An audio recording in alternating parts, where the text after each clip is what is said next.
हमने topic cover किया है जहाँ पे हमने बताया था कि money has inverse relationship with real resources. ठीक है, एज एन एम्प्लॉई हमारा रिसोर्स, जब हम हमारा ह्यूमन एफर्ट भी एक रिसोर्स है, राइट। ह्यूमन एफर्ट का जो रिसोर्स है वो बना है फिज़िकल एफर्ट और मेंटल एफर्ट से। सोचने की क्षमता और फिज़िकली काम करने की क्षमता, वो दोनों को हम ह्यूमन एफर्ट बोलेंगे।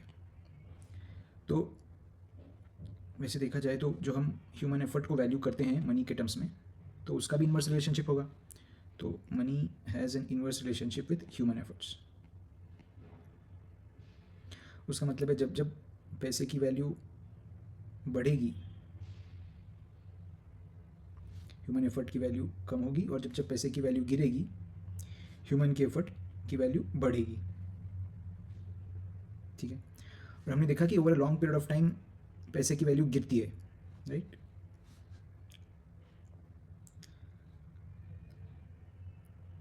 ह्यूमन एफर्ट को मैं अगर और आसान भाषा में लिखूँ तो हमारा पगार, वेजेस, वेजेस मतलब हमारा पगार। तो जैसे जैसे पैसे की वैल्यू कम होगी हमारा वेज बढ़ेगा, और जैसे जैसे पैसे की वैल्यू बढ़ेगी हमारा वेज कम होगा। ठीक है, तो money has a inverse relationship with wages. तो हमारा जब हर साल वेज बढ़ता है, राइट,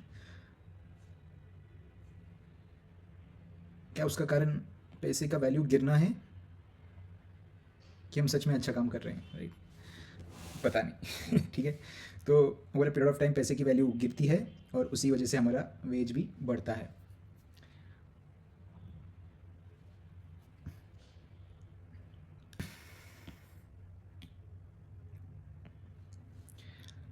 पर इस अंडरस्टैंडिंग में एक छोटा सा कैच है।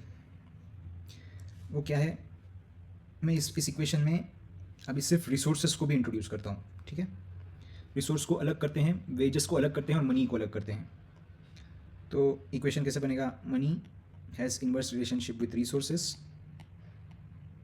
And with wages. तो जब लॉन्ग टर्म में पैसे की वैल्यू कम हो रही होती है तो हमारा वेज तो हल्का हल्का बढ़ रहा होता है,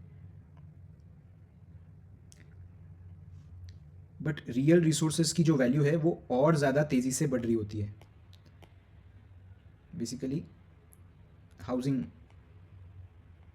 हाउसिंग प्राइस, गोल्ड का प्राइस और फूड फूड प्राइसेस, तो इनका जो बढ़ने का पेस है वो ज़्यादा होता है कंपेयर टू वेज के बढ़ने के पेस से, राइट। अगर समझो पैसे की वैल्यू 4% गिरती है हर साल और हमारा वेज समझो 8% से बढ़ता है, तो ऐसा हो सकता है कि हाउसिंग प्राइजेस, गोल्ड प्राइजेस और फूड प्राइजेस 10% से बढ़ रहे हो।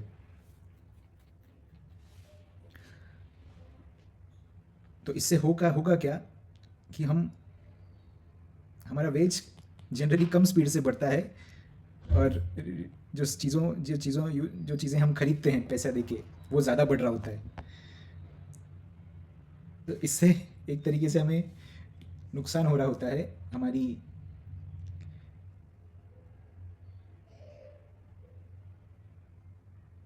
तो एक तरीके से हमें नुकसान हो रहा होता है जो हम समझ नहीं पाते।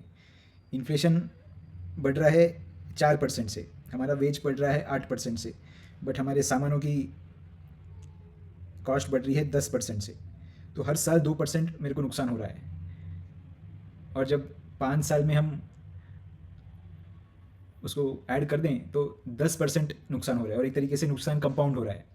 तो ऐसे समझ में कुछ सालों के बाद क्या हो जाएगा कि हमारा वेज एक लो लेवल पे रह जाता है और हाउसिंग प्राइजेस, गोल्ड प्राइजेस सब हमसे बहुत दूर निकल जाते हैं। ये जो 2% का जो गैप था, समझो वेज था 8% पे और ये है 10% पे, पर ये जो 2% का गैप है ये साल दर साल दर साल दर साल कंपाउंड होगा, राइट। यहाँ पे भी 2% का गैप बनेगा, यहाँ पे भी 2% का बनेगा, यहाँ पे भी 2% का बनेगा, यहाँ पे भी 2%। टोटल 5 साल में 10% का गैप बन गया, राइट। तो वेज में और एसेट प्राइजेस में गैप बढ़ते जाता है हर साल। तो इसलिए हमें ऐसा लगता है कि घर की प्राइस, गोल्ड की प्राइस हम अफोर्ड नहीं कर सकते, हम घर नहीं अफोर्ड कर सकते, हम सोना नहीं अफोर्ड कर पाते, क्योंकि हमारा जो वेजेस है वो उस स्पीड में नहीं बढ़ता जिस स्पीड में एसेट की प्राइसेस बढ़ती हैं इन्फ्लेशन की वजह से। और ये जो चीज़ है, क्योंकि ये 2-2% हो रहा है साल सर साल, ये भी हमको इनविजिबल होती हैं। हम बिज़ी रहते हैं हमारे काम करने में, दिन भर काम करके थक के घर पे आते हैं तो हमें सोचने की शक्ति बचती नहीं है।